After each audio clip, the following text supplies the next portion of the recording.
என்பது கோவிலடா, அந்த நெஞ்சமே இறைவனின் வாசலடா. வஞ்சனை இல்லாமல் நெஞ்சில் அன்பினும் கொண்டால் காணலாம், அன்பிலே இறைவன் தானடா.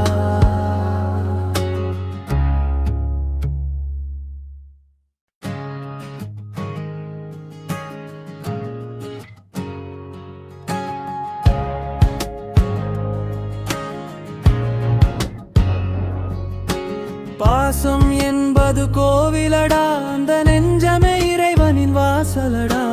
வஞ்சனை இல்லாமல் நெஞ்சில் அன்பு